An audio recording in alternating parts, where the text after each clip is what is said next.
think it's safe to say that the Call of Duty formula is starting to wear a little thin. But Black Ops 2 is here to stop series fatigue setting in and shake things up a bit.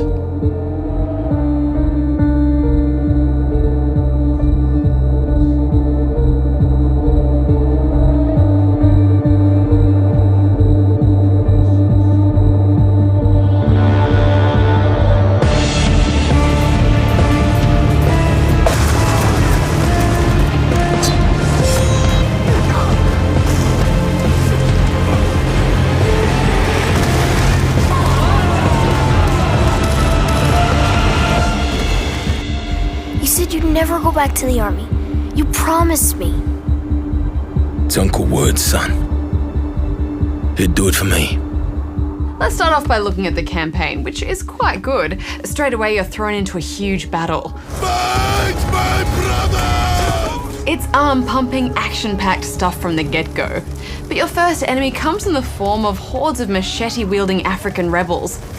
That first wave of machete-wielding soldiers don't pose much of a threat, and once you and your army have dispatched them and their heavily armoured friends, you then proceed to mow them down as they flee the battlefield. In fact, as you get in a helicopter to fly away from the battle and everyone's cheering, there's one guy who is shot on the ground right in front of you by another soldier, and heck, I was not expecting the game to start this way. Yeah, it is interesting because the landscape of shooters is changing somewhat. I mean, the fact is everyone loves playing military shooters, but we're also realizing that we don't want to glorify aimless killing. So a lot of games are trying to make you feel that conflict and even make you feel bad about what you're doing. But I don't think it's been handled very well here. In fact, it feels very much like they've just tacked it onto the start of the game for a bit of shock value. Yeah, and there's no time to digest what happened. You're whisked away so quickly into the next section. So it makes me think that maybe it wasn't on purpose. Maybe it's just a terrible level and that just was an unintentional consequence. Yeah, I think they've definitely squeezed a lot out of this engine over the years. It's all silky smooth now with lots going on screen.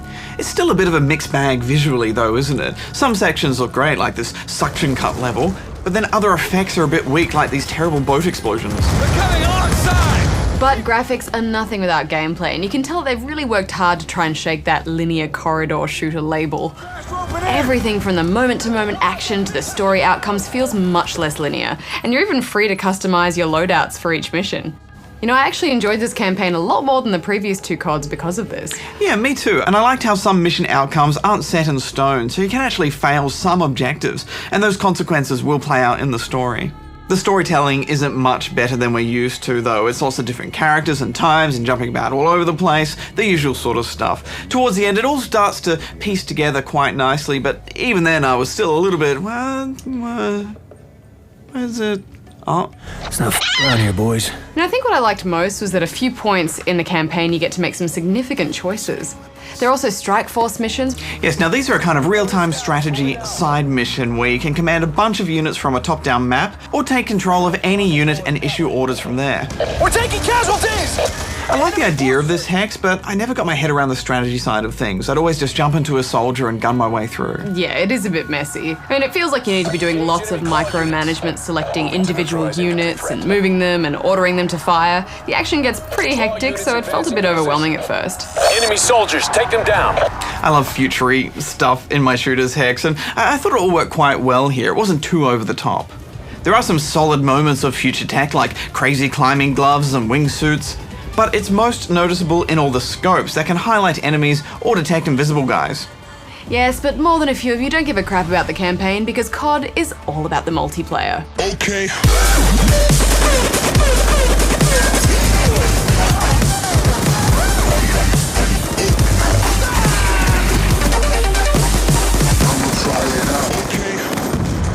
And it returns with a big list of new features. Yes, to start with, there's a new class system that adds point values to everything you select in your custom loadout. This means that while you are limited to how many points you can spend, you're now freed up to create more flexible classes than before. For example, if you never use your secondary weapon, you can now choose not to equip one. This in turn frees up more points in your loadout that can be spent on other things like attachments for your primary weapon or extra perks. As you progress through your usual unlocks, you'll start to discover some real complexity in terms of how you go about setting up your class. You are clear to engage. It's almost starting to feel like some sort of FPS RPG, but I think it's definitely a step in the right direction.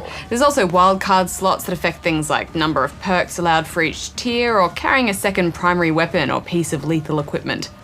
And online, it's that familiar gunplay that we know from Blops. All the controls feel as tight as ever, and there's just something about the way Treyarch handle their movement and weight of things that I actually like a bit more than Infinity Ward's Call of Duties.